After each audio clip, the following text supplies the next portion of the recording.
자, 마태복음 10장 16절 같이 한번 읽겠습니다. 시작.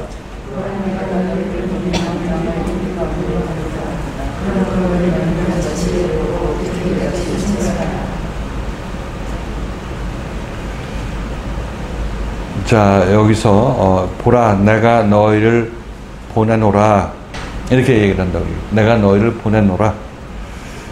이거는 예수가 사도들을 보내는 것을 얘기를 하고 있죠. 사도들을 파송하는 것을 얘기를 하고 있어요.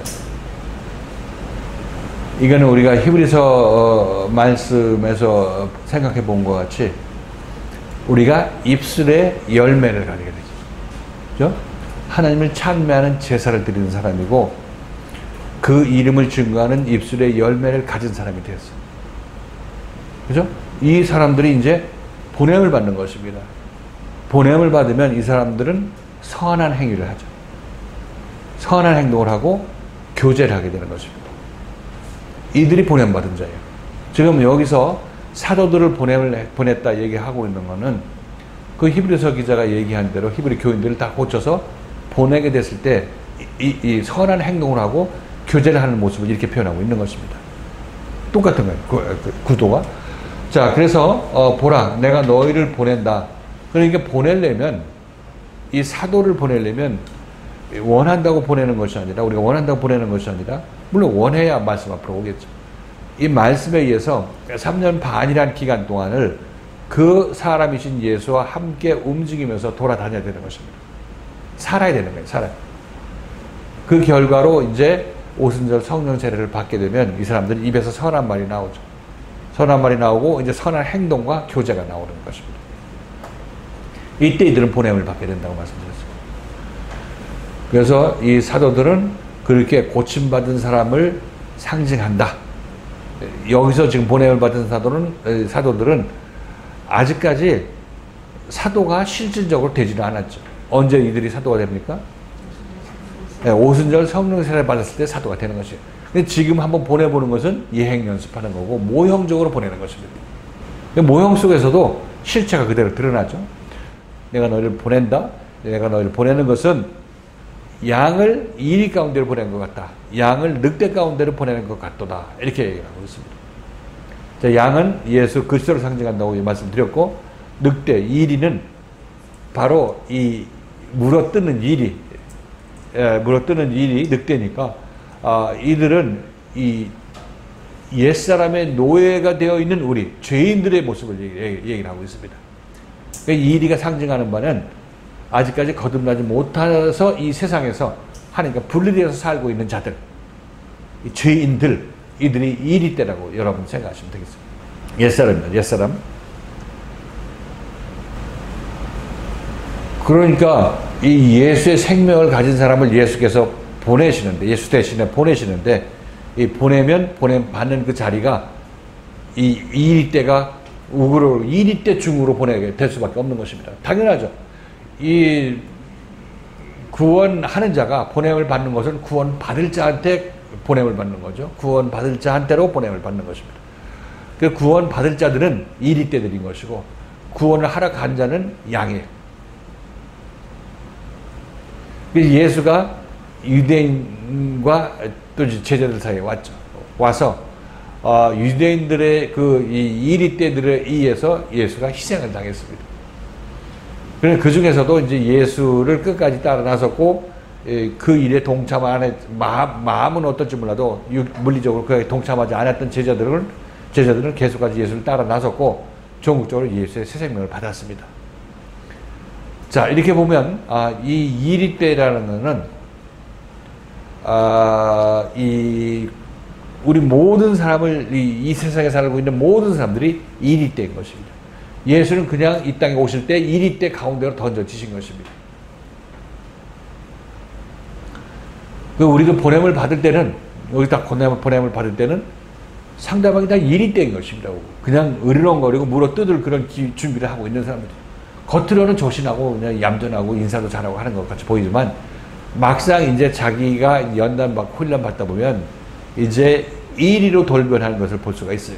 왜냐하면 그 옛 생명이 자기 자신이 갖고 있는 모든 것이고 옛 생명을 놓으면 난 죽는다고 생각하기 때문에 이걸 놓을 수가 없는 것입니다. 그래서 그것을 놓으라고 하는 놓아야 산다고 얘기를 하고 있는 그 양의 그리스도 양의 말씀에 대적할 수밖에 없는 것이고 그 말씀을 능욕시킬 수밖에 없다고 말씀드렸습니다. 이리가 하는 일들이죠. 그러나 그 일이들도 이제 그리스도의 말씀에 잡힌 바 되어서 그럴 때 그렇게 하더라도 회개하고 다시 따라 나서야 된다는 이 말씀의 안내에 따라서 자기 자신이 살고 싶은 마음에 계속 자기 자신의 옳다함을 내려놓게 된다면 이 사람은 구원받는 것이 이 사람이 구원받는 것입니다. 이리가 되었다가 이제 구원받는 길로 이제 옮겨 이제 따라 양을 따라 나서게 되는 거죠. 그 우리들은 자기 자신이 나는 선하고 착하고 나는 나쁜 사람이 아니고 이렇게 생각하는 것은 본인이 어떤 착각인 거고 이 내면을 깊이 보면은 그 내면 속에서는 으르렁대고 물어뜯으려고 하는 이리가 항상 자리를 잡고 있게 되는 것입니다. 그것이 드러나게 되는 것이 예수 그리스도의 말씀에서 드러나게 되는 것입니다. 그때 여러분들은 이거를 말씀을 잘 듣고 내가 어떤 마음에서 이게 이리가 드러나는지 잘 생각하시고 그것들이 준동하지 않도록 여러분들은 여러분 자신을 통제해야 되는 것입니다. 그래야 사는 거예요. 그래요. 그렇지 않고 계속 그걸 주장하게 된다면 그것 때문에 그것으로 인해서 우리는 죽게 되는 것입니다. 양을 이리 가운데 보낸과 같도다. 그러므로 너희는 뱀같이 지혜롭고 비둘기같이 순결하라. 그러므로 이렇게 뱀같이 지혜롭고 비둘기처럼 순결하라 이렇게 얘기하는 것은 이것도 마찬가지로 하나님께서 보내는 사람은 뱀 같은 지혜가 있어요, 없어요? 지혜가 있죠. 지혜가 있는 것입니다. 지혜가 있으니까 보냄을 받는 거죠. 지혜가 없으면 그때그때 하나님께서 구해서 지혜를 얻는 것이 아니라 지혜는 내 안에 임해야 되는 것입니다. 하나님의 속성이기 때문에 내 안에 제대로 임해야 되는 것이에요. 그래서 우리는 하나님께서 우리를 창조하실 때 지혜를 주셨는데 이 지혜가 이제 오염이 됐다고 말씀드렸어요. 이 지혜의 미혹에 넘어가서 너도 하나님처럼 될 수 있다. 이 생각에 미혹에 넘어가서 자기 안에 있는 지혜의 의지에서 하나님을 대적하는 일을 하게 되죠. 하나님 하지 말라는 일을 하게 되는 것입니다. 이렇게 됨으로 말미암아 이 지혜가 오염이 되어 있어요.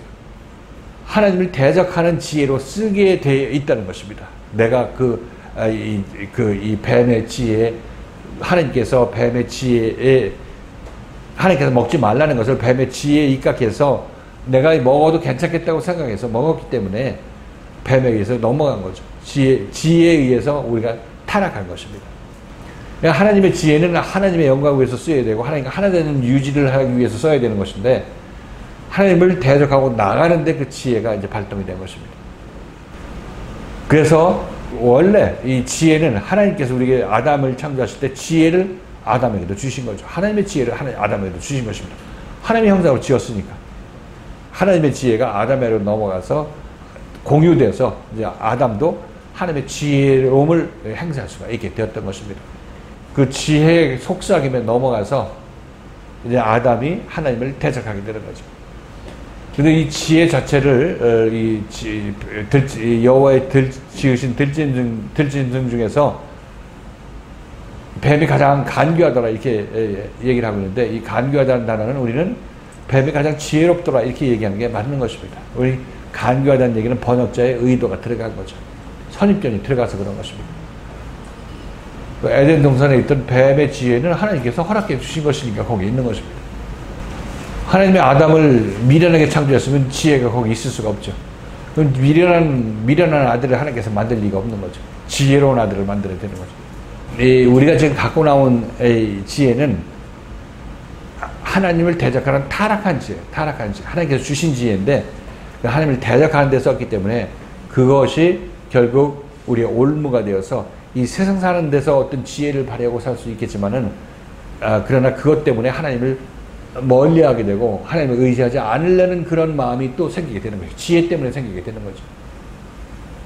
너 지혜가 하나님과 하나 되려는 데 쓰게 되면 그건 지혜로운 것이고 하나님 그 뜻 안에서 지혜를 우리가 행사할 수가 있게 되는 것인데 하나님을 떠나는 데 이 지혜를 썼기 때문에 이 지혜가 결국은 하나님 앞으로 내 자신을 가게 만드는데 가지 못하게 만든 요소가 되는 것이에요. 우리는 생각해 볼 때, 아, 내가 밥 먹지 않으면 죽는데 이것도 우리의 지혜 발동하는 거니? 우리 생각하고. 내가 살기 위해서는 저 사람한테 굴복해야 되고 저 사람한테 아부를 해야 되는데 그러면서 그래야 그 사람한테 돈이 나오는데 이거 자기 지혜를 발휘하는 거야. 살기 위한 지혜를 발휘하는 거죠. 그러니까 유대인들이 바리새인과 서기관들이 이제 로마 총독에게 타협하고 그들과 같이 늘어붙어 먹으면서 이제 종교 권력을 유지했던 것도 그것도 지혜를 발휘하는 거죠. 비겁한 지혜를 발휘해서 어떻게 살아남기 위해서 비겁하고 뭐하고 한 것도 없이 그냥 거기서 붙어서 먹고 살려고 하는 것입니다.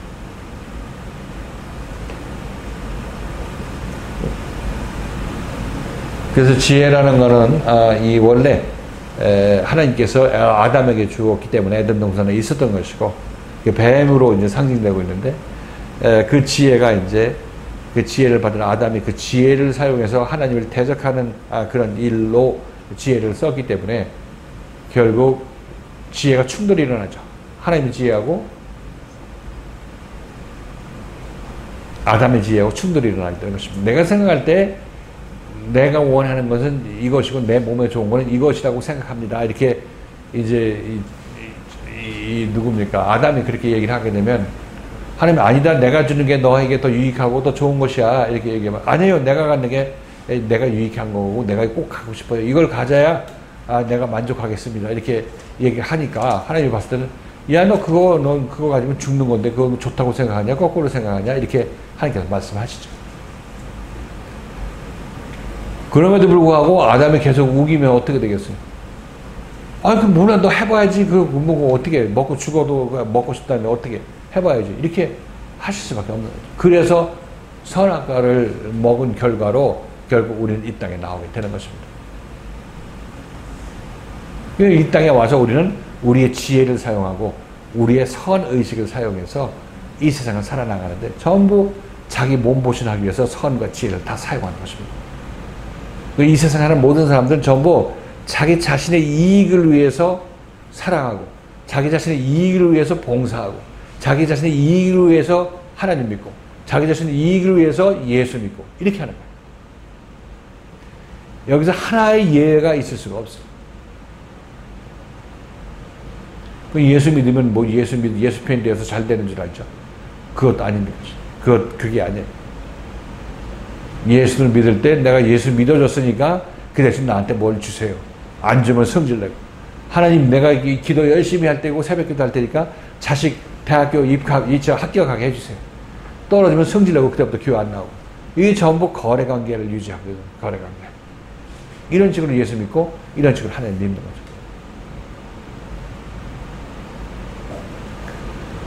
그러니까 이 사람들이 쓰는 지혜하고 선의식은 전부 이 세상에서 잘 먹고 잘 살고 자기 유익을 위해서 쓰는 그런 방향으로만 생각한단 말이죠. 근데 그게 종국적으로 자기 자신에게 유익이 될지 해가 될지 그건 몰라. 그냥 우선 당연 유익이 될 거라고 생각해서 그걸 찾는 거예요. 그렇게 해서 열심히 자기 지혜를 발휘해서 열심히 여기서 살지만 그러나 그 인생은 허전하고 허망한 것에 끝날 수밖에 없고 그런 사람이 예수 그리스도의 말씀 앞에 와서 그런 옳다의 생각들, 그런 지혜들 전부 무너져 내려야 되는 거예요. 다. 그래서 하나님의 선으로 바꿔야 되고 하나님께서 주시는 깨끗한 지혜로 바꿔야 되는 것입니다.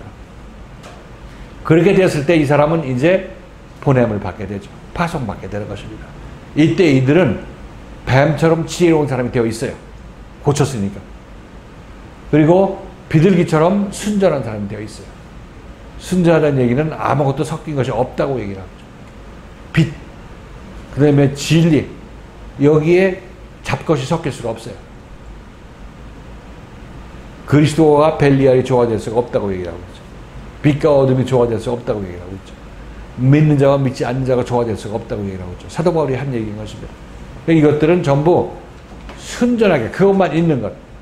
이것이 바로 비둘기처럼 순전하라고 얘기할 때 바로 그 모습, 그 진리를 묘사하는 단어라고 우리는 생각하시면 되겠습니다. 그 비둘기처럼 순결하라는 얘기는 결국 비둘기는 무엇을 상징하고 있냐면 성령을 상징했다고 해요. 성령. 예수께서 침례를 받으시고 물 위에 올라오실 때 성령이 비둘기가 형체가 모습으로 그의 머리 위에 임하셨다. 이렇게 얘기를 하고 있죠. 그러니까 비둘기는 성령을 뜻하는 것이고, 또 그 성령을 받은 자는 자기 자신 안이 비둘기처럼 순전한 사람으로 변화되어 있어요. 다른 잡것이 섞이지 않은 깨끗한 진리의 말씀 안에 똑바로 선 사람인 것이고, 그 다음에 빛의 자녀로서 똑바로 선 사람인 것이고, 죄가 전혀 없는 순전한 그런 죄 없는 자가 되어서 똑바로 선 것입니다. 그러니까 이들은 뱀처럼 지혜롭고 비둘기처럼 순전한 자가 되어서 파송된 것입니다. 여기서 그렇게 순전하라고 얘기하는 것은, 너희들은 제대로 고침을 받은 자로서 나의 파송을 받은 자들은 이렇게 비둘기처럼 순결하고 뱀처럼 지혜로운 자들이다, 이렇게 얘기합니다. 사도들의 특성을, 영적 특성을 이렇게 얘기해주고 있는 것입니다. 그래서 힘으로 하면 이리들이 이기고 양이 잡혀먹겠죠. 그죠? 힘으로 하면 그럽니다.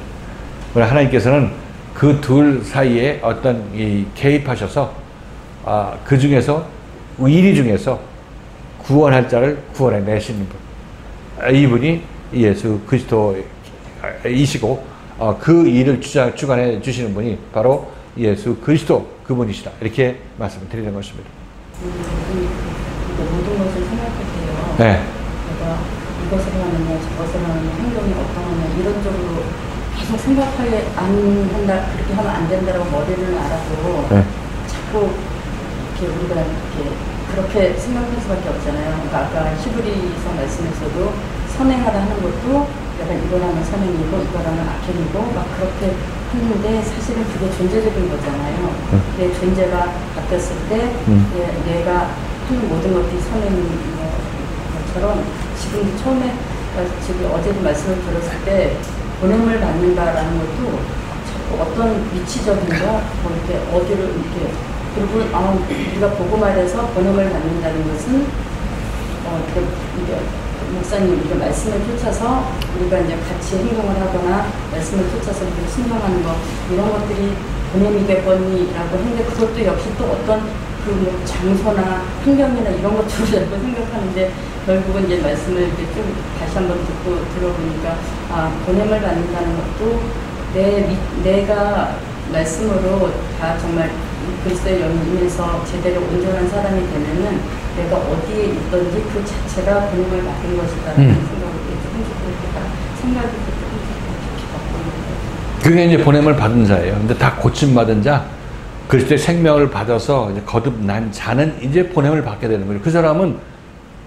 태어나자마자, 그 사람은 거듭나자마자 이리 속에 둘러싸여 있죠. 이미 거듭나면 이리 속에 둘러싸이는 거예요. 그 이리 한 마리였었는데, 이리가 죽고 이제 양으로 거듭나게 되니까 이 주변에 있던 이리로 이제 드러나게 되는 거죠.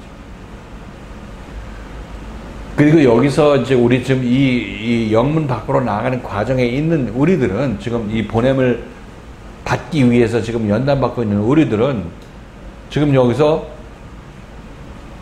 내가 사람이 변해야 선할 수 있고 나는 선한 행동을 할 수가 없다고 생각하는데, 지금 여기서는 우리가 이 말씀을 듣고 교회 열심을 내라, 말씀을 듣고 깨달으려고 하라, 이렇게 여러분께서 이 말씀의 인도함을 받았으면 그렇게 하려고 하는 게 선행하는 거예요. 여기서 할 수 있는 선행은 바로 그거란 말이죠. 말씀에 순종하는 거. 그럼 난 딱 변한 다음에 선행을 할 수 있으니까 여기서 침묵하고 기다리자, 이거는 말이 안 되는 거죠. 여기서는 지금 율법적으로 얘기를 듣고 열심히 내라면 열심히 내서 방향 표대를 제시받고 가야지. 가서 잘못됐으면 또 얘기를 듣는 거고. 근데 이거는 여기서 열심히 내야 저쪽 존재적으로 이제 이 선한 사람으로 변하게 되는 거지, 여기서 열심히 내지 않으면 저쪽 세상은 갈 수도 들여다볼 수도 없는 거죠. 여기서 딱 붙어야 돼. 어떻게든지 율법적으로도 모두 이 말씀하고 붙어야 말씀이 그 사람을 다음에 고치든지 말든지 해서 저쪽 밖으로 내어 보내죠. 이게 붙는 게 없으면, 연합이 없으면 저쪽도 없는 거예요. 예수하고 같이 연합이 없으면 이 저쪽 밖으로 나가는 게 없다. 갈 게 없다. 그래서 말씀드릴 때 교회 와서 주일 예배 참석, 수요 예배 참석, 금요철 예배 참석 빠짐없이 다 참석한다고 우리 그 사람 신앙 다 된다고 인정하지 않는 거예요. 우리 저 집사님이 그랬잖아요. 난 뭐 저쪽 삼성교회 살면서 금요철 예배 어렵게 나오고 수요철 예배 어렵게 나오고 주일날 열심히 다 빠지지 않고 다 세 중대 예배, 중요 예배를 다 참석하면 됐지 뭘 또 바래, 이렇게 생각했던 거 아니겠어요? 근데 그렇게 하면 안 되고 일로 와라 하고 하나님께서 불러드렸잖아. 끄집어 드렸잖아요. 이렇게 되면 본인이 생각할 때 주일에 3번 나오면 됐다고 생각하고 난 이 교회에 등록하고 다니면 의무를 다하겠다고 생각했지만 하나님께서 의무로 그 생각하던 권리로 생각하던 그 상관없이 하나님께서는 가까이 오라, 가까이 오라고. 그 교회로 오라고 해서 이사 왔잖아요. 이사 왔으면 그게 열심히 해서 따라온 거죠. 그냥 저쪽에서, 그래도 저쪽에서 부모가 있고, 저기 동생이 있고, 뭐, 저기 친척이 저쪽에 있고, 뭐, 그쪽이 편하고, 이렇게 얘기하면서 이걸 거절하고 있으면 그냥 그 수준에서 신앙이 끝쳤을 거예요. 근데 여기 와서 가까이서 말씀을 전하고 또 더 많은 기회의 말씀을 접하게 되니까 자기 자신 드러남도 또 확연해지고 감춰져 있는 것도 또 하나님께서 드러낼 그런 환경을 조성하기도 쉬우신 것이고 그렇기 때문에 말씀 주변에 모이는 거 이게 아주 소중한 자기 자신의 생명을 살리는 아주 근본 바탕자기가 깔아놓는 거예요. 예수를 만났으면 예수를 쫓아 나서야지. 예수 안 만난 사람은 만나야 되고 만난 사람은 쫓아 나서야 되는 거예요. 쫓아 나서서 그 주변에 딱 붙어 있으려고 얘기해야죠. 그래야 어느 순간에 어느 일들이 어떻게 생길지 모르니까.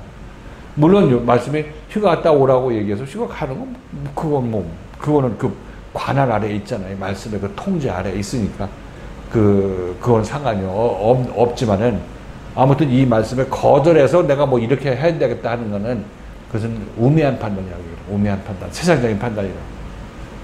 물론 허락받고 그렇게 해서 허락받고 하되 그 허락도 이제 말씀이 성질나서 가려면 가라고 얘기하는 그런 허락인지 아니면 그냥 잘 갔다 오라고 얘기하는 허락인지 이걸 잘 생각하셔야 돼요. 본인이 하나님과 마음을 합쳐서 한 마음 돼서 하나님이 기뻐하는 사람이 되기를 원한다면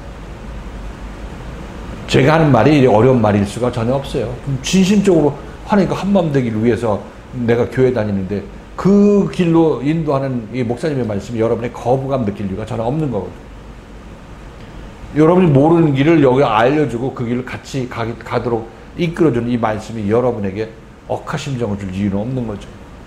본인의 마음이 세상에 그냥 머물러 있고 대충 그냥 타협해서 교회 며칠 나와주고 일주일에 며칠 나와주고 뭐 봉사해주고 하면 내 의무 끝났다고 손 씻으려고 하는 사람들한테 그딴 식으로 예수 믿으면 안 된다고 하나님께서 얘기하실 때 더 불러드릴 때 이때 여러분들이 따라 나서야지. 이때가 시험 받는 기간이니까 따라 나서야죠. 열심히 해서 따라 나서는 것이 그때 자기 목숨을 유지하기 위한 자기 기도 소리대로 움직이는 거고 기도를 안 한 사람이라면 그렇게 기도해야 돼요. 그렇게 말씀에 순종한 사람이 되게 해달라고. 그러니까 우선 말씀 앞에 말씀이 자기 자신 앞에 있어서 자기 자신 인도할 때는 눈앞에 보이는 말씀이 뭐 내면을 찔르는 말씀이든 옆구리를 찔르는 말씀이든 아니 외면을 고치는 말씀이든 따라 나서야 돼요. 따라 나서요. 그래야 그 다음 스토리를 들을 거 아니에요. 그 다음 인도를 받을 거 아니냐고. 그렇게 되면 이 사람이 열심을 내서 영문 밖으로 예수께 나아가고자 하는 그 사람이에요. 이 히브리서 기자가 교인들한테 너네들이 내가 너한테 바라는 것은 이런 마음을 바란다 얘기해서 그 얘기하고 있는 겁니다. 지금 여기서 선한 행동을 하라고 얘기를 하는 것이 아니라 선한 행동 지금 할 수도 없어. 하면 선한 행동을 하면 말씀에 순종하는 게 선한 행동을 하는 거고. 따라 나서라고 얘기를 따라 나서라고. 그럼 나중에 이런 자유자가 된다. 자유자. 그 도중에 이제 이 선한 사람, 교제를 하는 사람, 교통을 하는 사람, 이 사람의 예를 든 거는 지금 자기 자신 앞에서 인도하는 사람이 그런 사람이라는 얘기를 하고 있는 거예요. 사실상 보면은. 그러니까 그 사람의 어떤 부분적인 행동을 가지고 너네들 판단해서 내가 이러니까 내가 못 따라 나서지, 이러니까 내가 인도자를 내가 이 시인할 수가 없지, 이런 식으로 해서 인도자를 잘못 판단하는 그런 일이 없도록 하라고 말씀을 미리 얘기를 하고 있는 거죠. 어떤 면에서 보면 말씀이 여기로 나와서 전파됩니다. 근데 여러분 육신의 시각은 우리가 이 말씀을 전한 자를 보는 그 육신의 시각은 판단의 요소가 얼마든지 있을 수 있어요. 이 육신의 사람에 대해서 판단할 요소가 얼마든지 있다는 것입니다. 뭐 저라고 여러분들로부터 판단받지 않을 요소만 있는 것이 아니죠. 여러분들이 봤을 때 좀 뭐 우습게 보이는 행동을 제가 할 수도 있는 것이고, 때로는 제가 넘어지는 그런 일들이 하나님께서 일으켜 주셔서 넘어지는 일들, 여러분들이 손가락질 할 그런 일들이 내가 원하든 원치 않든 그런 일들이 일어날 수도 있다는 사실인 것입니다. 그렇다면 여러분들이 그걸 가지고 저를 판단하게 돼서 그 뒤로 그럼 판단하고 난다면은 그럼 저 목사님 저럴 거 보니까 말씀이 귀에 안 들어와, 이렇게 여러분이 생각되죠. 나한테 잘못되어주는 목사님인데 내가 어떤 선한 마음을 어떻게 하실 수 있겠어? 이렇게 여러분이 각자 자기 자신의 판단대로 저를 판단할 것입니다. 판단하는 건 판단받는 건 제가 받는 것이지만은, 그러나 그러므로 말미암아 해를 받는 것은 여러분 자신이라는 것입니다. 말씀은 그 다음 말씀이 안 들어오잖아요. 그 다음 말씀을 거절하고 끊게 되는 그런 일이 일어나는 거 아니냐고. 그렇다고 해서 여러분들 밖에서 그럼 여기처럼 그런 이런 성경의 하나님의 생명의 말씀을 받을 수 있는 곳이 있느냐? 그럼 글리 가서 그거 들으시면 되는데, 거기 그런 곳이 없을 뿐더러 거기 가서도 마찬가지, 그 사람도 마찬가지 허점이 있는 것입니다. 하나님께서 일부러도 넘어뜨리기도 하시는 것이에요. 어차피 우리는 이 과정을 내가 여기서 겪어 나가야 되는 것입니다. 이겨 나가야 되는 거예요. 나의 옳다함의 판단을 지워 나가면서 그것보다 우선해서 내가 이 하나님의 생명의 말씀을 받으러 와서 그 말씀을 전한 자가 넘어지는 일어나든 내가 무슨 상관이냐. 나는 거기서 나오는 말씀을 갖고 내 내면을 고치고 따라 나서는 것. 이것이 내가 따라 나서는 유일한 그런 이 말씀을 따라 나서는 유일한 원인이 된다. 이렇게 생각하셔야 되는 것입니다. 아까도 얘기했지만 술 취해서 벌거벗고 누운 노아가 있었죠. 술 취해서 벌거벗고 누웠어. 그 아들이 셋이 있는데 샘과 야벳은 그 노아가 벌거벗고 누운 모습을 보고 뒤로 들어가서 옷을 덮어주고 나. 함은 그 전에 보고 나서 이 아버지가 술 취하고 벌거벗고 누웠다고 아들한테 와서 고했잖아요. 자기 형제들한테. 그리고 노아는 아버지라는 얘기는 말씀을 전하는 자를 얘기하고 있어요. 지금 이 시대로 보면 사도들을 얘기하죠. 히브리서 기자를 얘기를 하고 있어요. 그 아들들은 교인들을 얘기를 하고 있고. 히브리서 기자가 예를 들어 벌거벗고 이제 장막에 누웠다 이렇게 얘기를 하면, 교인들의 일부는 우리를 가르치는 목회자가 왜 저 모양이야 이렇게 얘기하면서 비방의 거리를 하고 시험 들었다고 보따리 싸는 사람도 있겠죠. 또 어떤 사람은 그걸 덮어주고 계속 그 생명의 말씀 나에게 전해주는데 계속 생명의 말씀 들어야지 그게 무슨 큰 일이 되느냐 이렇게 생각하게 되는 것입니다. 그러니까 어느 것이 중요한지는 아는 사람들이죠. 이 사람들 셈과 야벳은. 그래서 술 깨니까 이제 노아가 얘기할 때 가나안의 아비 함은 너는 저주를 받는다. 저주를 받는다. 너는 아직까지 생명의 말씀을 드릴 때 세상적인 판단으로, 세상적인 윤리 도덕으로 나를 판단하고 보고 있는 것이다. 그러니까 넌 저주를 받았다 얘기를 하는 거예요. 그것은 저주해서 저주받은 것이 아니라 함은 이미 그런 생각을 갖고 이 말씀을 따라 나서고 아비를 섬기고 있었기 때문에 이 사람은 아비를 섬겨도 헛섬기는 것입니다. 그러니까 저주받은 거죠. 그럼 복을 못 받는 것입니다. 셈과 야벳은 알아. 노아가 어떤 사람인 것을 안단 말이죠. 그러니까 거기 상관없는 일들은 자기 관심 안 가지고 거기는 그럴 수도 있고 저럴 수도 있다고 생각하는 거고, 이들은 오직 자기 자신에게 말씀을 주는 그 아비인 그 노아를 끝까지 섬겼다는 것입니다. 그러니까 그들이 하나님께서 복 받는다고, 노아를 통해서 하나님께서 그들에게 복 준다고 얘기하신 것입니다. 하나님이 하신 일이에요. 노아 자신이 한 게 아니라. 그렇죠. 연계가 되죠. 우리가 말씀의 선한 행실을 하는 사람은 선한 사람이 선한 행실을 할 수 있는 거고, 우리가 그 선한 행실을 하는 사람을 보는 눈, 선한 자를 보는 눈은 우리는 그를 볼 때 세상적으로 볼 수밖에 없다는 거예요. 우리 눈이 이미 옳은 눈이 아니기 때문에, 하나님이 주신 그 생명의 눈이 아니기 때문에 그렇다는 거죠.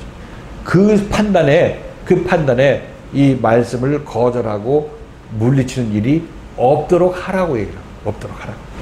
예전에 저 개인적으로 예전에 목사님이 어깨 수술하셨을 때 있었잖아요. 그때 어깨 수술하셨을 때 그때 이제 목사님이 수술하시고 나서 저희들한테 이제 지금 말씀하실 때 목사님은 거듭난 사람인데 거듭난 사람은 아프지도 말고 건들지도 말아야 되는데 왜 저렇게 수술하는 일이 생겼을까? 우리가 그렇게 생각할 수도 있는데 우리 말씀을 전하는 지금 말씀을 전하는 생명이 있으신 분들의 어떤 일이 일어나든 간에 그것은 우리가 그렇게 생각하는 우리 내면 그것을 드러내고 결국 우리를 고치게 하시고자 그렇게 하시는 것이다. 결국은 이제 초점이 또 우리에게 그런 것, 이런 생각 저런 생각 할 수 있는데 그런 것들을 우리로 하여금 드러내게 하시려고 그렇다라는, 그래서 결국은 뭐 수술을 하시든 뭘 하시든 그 생명을 전하는 말씀, 나한테 생명을 받는 그것이 중요하다라고 그때 말씀 한번 하셨을 때요. 그때 정말 그 말씀에 대해서 중요하게 생각이 들었던 것 같아요. 그래서 아 정말 네. 그때도 어떤 분이 말씀을 하시는데 그 생각이 나요. 어떤 분이 목사님 왜 거듭나신 분이 팔 이렇게 여기서 끼고 이렇게 하고 다니냐고 그랬더니 나도 그렇게 생각했다고 누가 고개 끄덕끄덕 거리더라고. 그럼 뭐 거듭났다고 하늘 날아다니는 거 아니에요. 목수의 아들이야. 거듭나도 예수님께서 오자마자 목수의 아들로 왔어. 그러니까 내가 무엇이 중요한가, 어느 것이 중요한가, 이걸 항상 생각해야 되는 거예요, 우리는. 근데 우리는 생각할 때는 그냥 세상적인 생각으로, 윤리 도덕적인 생각으로 그냥 꽉 차 있기 때문에 자동적으로 그 생각이 튕겨져 나와서 생명의 중요함을 알지 못하고 생명도 그냥 밀어내치는 그런 미련하는 일들을 하고 있으니까 그런 것들을 하나님께서 우리 이런 환경을 통해서 깨우쳐 나가는 거죠. 바꿔줘 나가는 거죠. 그리고 나중에 생각해보면 그렇게 해서 목사님들 뭐 어깨 수술해가지고 시험 들어가지고 말씀 못 듣는 사람하고 어깨 무슨 상관이야? 내가 말씀 듣는데 말씀 잘 듣고 인도해 주시면 그것이 감사한 거지. 이렇게 생각하는 거고, 누가 더 높은 사람 같아? 높은 사람이라고 보다도 누가 더 깊이가 있는 사람이냐고 그러니. 당연히 그건 내가 말씀 듣는 것이 최고 중에 모든 것 중에 모든 것이라고 생각하는 사람이 제대로 길을 가는 사람이고 머리에 들 것이 든 사람이라는 것을 증거하고 있는 거죠. 우리가 이 생명을 가진 자를 보는 눈, 이리들이 어린 양을 보는 눈, 그 이리들이 보는 눈은 왜곡될 수밖에 없기 때문에 어린 양이 얘기하고 있는 대로 그 방향대로 볼 수 있도록 노력하는 것이 자기의 생명을 사랑하는 자들이라, 생명을 살리기를 기뻐하는 자들이라, 자기 자신의 생명을 살리기를 기뻐하는 자들이라, 이렇게 여러분을 말씀드린 것입니다. 아무튼 예수께서 보낸 사람들은 이미 뱀같이 지혜로운 사람이고 비둘기처럼 순결한 사람이라는 사실. 그러니까 그 사람들에 대해서 하나님이 옳다고 하고 하나님이 지혜롭고 하나님께서 순결하다고 한 사람들을 너희가 잘못됐다고 하지 말아라. 그죠? 잘못됐다고 하는. 이 사람들은 예수를 목수의 아들이고 배운 것이 없는 사람인데 우리 어디서 이런 착식이 났느냐 이렇게 감탄한 것처럼 베드로를 보고도 그랬지만은 그렇게 판단해서 그들은 망했다는 얘기라고. 그렇게 판단해서. 우리는 처음부터 지금 이렇게 하지 말라고 해도 그렇게 보지 않을 수가 없습니다. 그렇게 보지 않을 수가 없어요. 그렇지만 여기서 그렇게 보면 안 된다는 얘기를 듣고 고치고, 그렇게 되면 안 된다는 얘기를, 그렇게 보면 안 된다는 얘기를 고치고 함으로 말미암아 우리가 점점 바뀌어져 나가는 거죠. 처음부터 제대로 보는 사람은 없어요. 그래서 무슨 얘기인지 알겠죠. 이게 우리가 생명에서 자라나는 그런 과정이라고 여러분에게 말씀드리는 것입니다.